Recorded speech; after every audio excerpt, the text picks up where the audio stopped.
اور اب افغان طالبان کے آنے کے بعد صورتحال پاکستان کے حق میں تبدیل ہوگی، مگر ہماری مغربی سرحد پر صورتحال مزید خراب ہونے لگی ہے۔ پاک افغان سرحد پر باڑ لگنے کے باوجود بارڈر پر در اندازی کے واقعات جاری ہیں، تو دوسری طرف ٹی ٹی پی بھی پہلے سے زیادہ مضبوط ہونے لگی ہے۔ اس تمام تر معاملے پر اپنے پینل کے سامنے سوال رکھیں گے۔ افغانستان میں طالبان کی حکومت آنے کے بعد مغربی سرحد پر ہماری مشکلات میں مزید اضافہ ہو گیا ہے۔ کیا افغانستان کے بارے میں ہماری پالیسی ناکام ثابت ہو رہی ہے؟ اسی کے اوپر بات کریں گے۔ شہزاد صاحب، آپ کی طرف آؤں گی سب سے پہلے۔ مغربی سرحد پر مشکلات میں اضافہ، کیا افغانستان کے بارے میں جو پالیسی ہے وہ ناکام ثابت ہوئی؟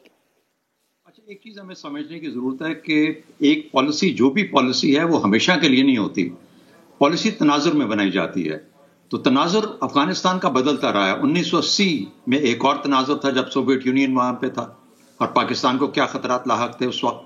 پھر اس کے بعد جب سن 2000 آیا اور امریکہ نے یہاں پہ انٹری کی، تو اس وقت پاکستان کے لیے مشکلات کا یا چیلنجز کا یا اور انوائرمنٹ ٹوٹل مکمل طور پہ بدل گئی۔ اس وقت پاکستان کو بہت چیزوں سے بچانا تھا اپنے آپ کو۔ آج کا جو افغانستان ہے اس کے اندر تناظر بالکل ہی چینج ہو گیا ہے۔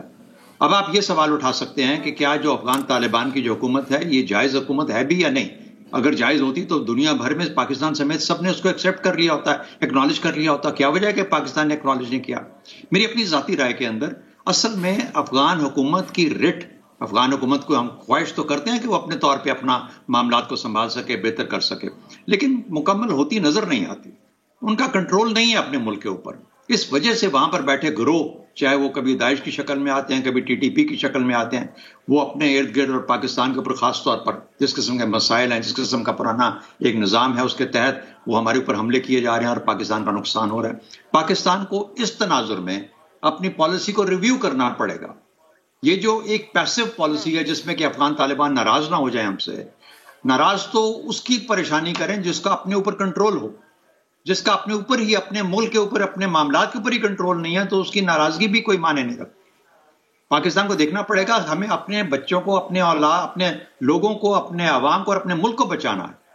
اس کو بچانے کے لیے جو کچھ بھی کرنا پڑتا ہے، اور ایسے خاص طور پہ ایسے خطے جہاں پر یہ گروہ بستے ہیں اور جہاں پر ان کے اوپر افغان طالبان قابو نہیں رکھ پا رہے اور وہاں سے ہمارے اوپر حملے ہوتے ہیں، افغان طالبان سمیت کئی مرتبہ وہ لوگ بھی کچھ کرتے ہیں، تو ایسی صورت میں پھر ایک مکمل پراپر جواب، جس کے لیے یہ نہیں کہ آپ پیسیولی اس کو ڈیپینڈ کرتے رہیں، ہمارے اوپر حملہ ہوگا تو ہم جواب دیں گے، ہم کہتے تو ہیں، لیکن کچھ اور سوچنے کی ضرورت ہے، جس میں تھوڑی سی ایک جسے کہتے ہیں کہ ایک اوفینسو ڈیفenس کی پالیسی ہوتی ہے، اس کو ہمیں اپنانا پڑے گا۔ ایسے گھر بیٹھے صرف دفاع کرنا اس کا حل نہیں ہے۔ شہزاد صاحب، ایک چھوٹا سا نقطہ اور آپ سے میں اس کے اوپر چاہوں گی آپ کی رائے۔ جو ہمارے کے پی کے اندر جو واقعات آنا شروع ہوئے پچھلے کچھ عرصے کے اندر، امن معاہدے ہوئے اور پھر امن معاہدوں کے باعث ہمیں اب نقصان بھی اٹھانا پڑا، کیا یہ امن معاہدے ہی بے امنی لے کر آ رہے ہیں کے پی کے جو علاقوں میں واقعات ہو رہے ہیں؟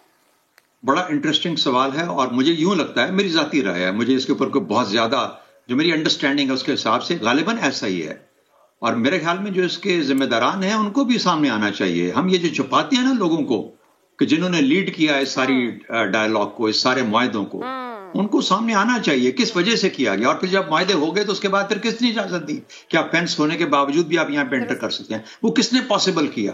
کس وجہ سے پاکستان کے مسائل کے اندر زیادہ الجھاؤ پیدا ہوا؟ کس وجہ سے یہ جو فورس تھی جو دشمنان کی تھی ہے، یہ پاکستان کے اندر انٹر کر کے اپنے آپ کا تسلط قائم کر سکے کسی نہ کسی حد تک؟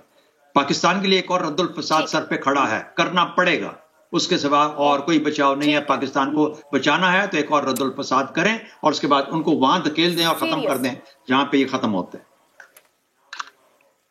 ٹھیک ہے حسن صاحب، آپ کے خیال میں کیا ہماری پالیسی ناکام رہی؟ ہمیں اوفینسو ڈیفنس کی طرف جانا پڑے گا اپنی اس سرحد کو لیتے ہوئے؟ اچھا، میرا تو دیانتدارانہ میرے فہم کے مطابق افغانستان کے بارے میں ڈے ون سے ہی ہماری جو اپروچ ہے یا پالیسی ہے وہ ناقابل فہم ہے۔ پاکستان جیسا ملک مثلا آج دیکھو کہاں کھڑے، اپنا آپ سنبھالا نہیں جا رہا آپ سے۔ دنیا جہان کے ٹھیکے ہیں، وہ بھی رہا ہو جائے، وہ بھی آزاد ہو جائے، یہ بھی ہو جائے، وہ خود تم تو بیڑیاں تمہارے پیروں میں، ہاتھوں میں۔ دیکھو یہ پتہ نہیں کس احمق نے یہ اسٹریٹجی یہ فلوٹ کی تھی، یہ آئیڈیالوجی یا تھیری اسٹریٹجک ڈیپتھ والی۔ شہزاد صاحب بہتر بتا سکتے ہیں اس زمانے کے اس سلسلے میں کیا اوقات ہے اسٹریٹجک ڈیپتھ کی؟ وہ پتہ نہیں جب کب سے سنتے آ رہے ہیں یہ. اچھا بھائی بنیادی بات یہ ہے کہ پاکستان ایک بہت اور طرح کے خاص طور پہ اب تو جس فیز میں انٹر ہو گئے ہو, یہ ابھی بات بڑی خوبصورت کی شہزاد صاحب نے یہ اسپائن کے حوالے سے. مجھے کتنی دیر ہو گئی لکھتے ہوئے کہ پاکستان کا پرابلم اقتصادیات نہیں برباد شدہ اخلاقیات ہے. آپ کی اقتصادیات بھی اس لیے برباد ہوئی ہے, otherwise Pakistan is a very viable country. بنیادی ترین ضروریات تو زندگی کے لیے آپ رینگ رہے ہیں, اس کے پیچھے برباد شدہ اخلاقیات ہے. یہ ملک شروع ہوا تھا کسی کو ہوش نہیں ان باتوں کا, یہ شروع ہوا تھا جعلی ذاتوں اور جعلی کلیموں سے. اس ملک کو ذرا گہرائی میں جا کے دیکھیں نا, 14 اگست 1947 کے بعد پہلا کام کیا ہوا؟ جعلی کلیم, جعلی ذاتیں. اب بھی یہ آپ اپنے آئرن کرٹن سارٹ آف, میں سمبولک سی بات کر رہا ہوں, ڈرا کرو, اپنے مسائل پہ توجہ دو اور آہنی ہاتھوں سے نپٹیں گے اور فلانی آنکھ سے دیکھیں گے. Let's call it a day. Concentrate کرو, آپ کدھر جا رہے ہو, بیڑا غرق ہو رہا ہے. یہ اسٹریٹجک ڈیپتھ پتہ نہیں نئے نئے فلسفے لے کے آ جاتے ہیں, غلط ہے. پاکستان جیسا ملک ایسی کوئی لگژری افورڈ نہیں کر سکتا, افورڈ ہی نہیں کر سکتا. وجاہت صاحب, I agree with both my predecessors. کون سی پالیسی ہے ہماری افغانستان پہ جو کامیاب ہوئی ہو؟ کیا جنیوا اکارڈ میں ہم کامیاب ہو گئے؟ کیا ہم مجاہدین میں صلح کروا سکے؟ کیا ہمیں کچھ ضرورت تھی کہ ہم 9/11 کے بعد اپنا مفاد دیکھتے ہوئے ڈپلسٹی کی پالیسی میں جاتے؟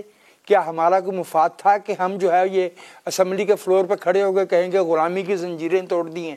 اب وہ غلامی کی زنجیریں ہمارے گلے میں پڑ رہی ہیں. ڈیورنڈ لائن کبھی مانی طالبان نے. بالکل صحیح کہہ رہے ہیں حسن کہ ہمیں ان معاملات میں پڑھنے کی ضرورت نہیں ہے. اسٹریٹجک ڈیپتھ کا یہاں پہ ذکر ہے. خدا کے بندوں جنہوں نے اسٹریٹجک ڈیپتھ کا ملٹری کانسیپٹ جو ہے وہ انوینٹ کیا, وہ اپنے اور دشمن کے درمیان فاصلہ ہوتا ہے, اپنے پچھواڑے میں اور بیک یارڈ میں نہیں ہوتا. اسٹریٹجک ڈیپتھ یہ پتہ نہیں کدھر سے اٹھا کے لے آئے. آئی بلیو کہ ہمیں افغانستان کو ایک برابر کا ساورن کنٹری سمجھنا چاہیے, اور وہ ظاہر ہے کہ ہم ان کے لیے وہ ایک لینڈ لاک کنٹری ہیں, ہم ان کا نیچرل ٹرانزٹ بنتے ہیں.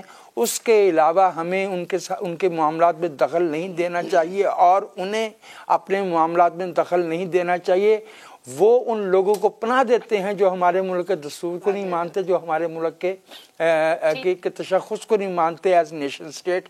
ہمیں ان کے ساتھ جو ہے وہ کسی قسم کی رعایت, کوئی معاہدہ, کوئی نیگوسیشنز نہیں کرنی چاہیے, اور نہ ہمیں ان کی چائے کو مزیدار اور ڈیلیشس کہنا چاہیے. یہ چائے مزیدار نہیں ہے, یہ پوائزنس ہے. ٹھیک ہے.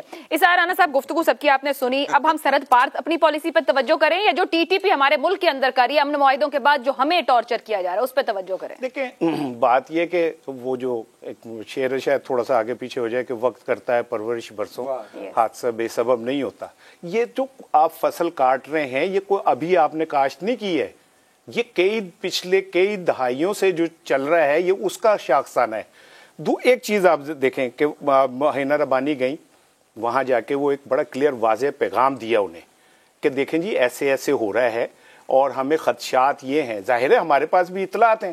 یہ جو پاکستان کے سفارت خانے پہ حملہ ہوا اور پھر اس کے بعد یہ والا جو ہوا, یہ کوئی اچانک واقعات نہیں ہے.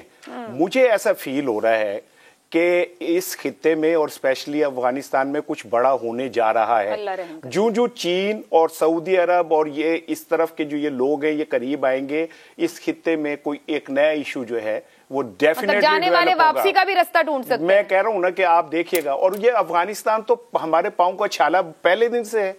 پاکستان نے طالبان کے ساتھ جس طرح کھڑے ہوئے جب یہ لوگ آئے, ہم نے جس طرح ان کو مدد دی, ہم نے تو بھارت کو کہا کہ راہداری لیں اور ان تک جو پہنچانا ہے. چھوٹی سی بات ہے صاحب, جب امریکہ گیا گزشتہ سال کہ ہماری پالیسی بدلی یا ہم نے ماضی کی پالیسی کو کنٹینیو رکھا ہے, کیا کہتے ہیں؟ دیکھیں ابھی جو وجاہت ہیں یہ تو اس چائے کے کپ کو بہت بار بار دہرا رہے ہیں کہ وہ بڑا میٹھا نہیں تھا اور وہ کڑوا تھا, یہ تھا. میں یہ سمجھتا ہوں کہ بہرحال اتنا تو تھا کہ اگر ہم ایک چیز کو اس طرح لیں کہ بھئی دنیا میں جو طاقت ہے وہ خالی امریکہ نہیں ہے, بہت ساری اور فورسز بھی ہیں جو امریکہ کو ہر جگہ فتح نہ تو پہلے بھی نصیب ہوئی نہ ہوئی, لیکن اس کے بعد جو ٹی ٹی پی کے ساتھ ہمارے معاملات تھے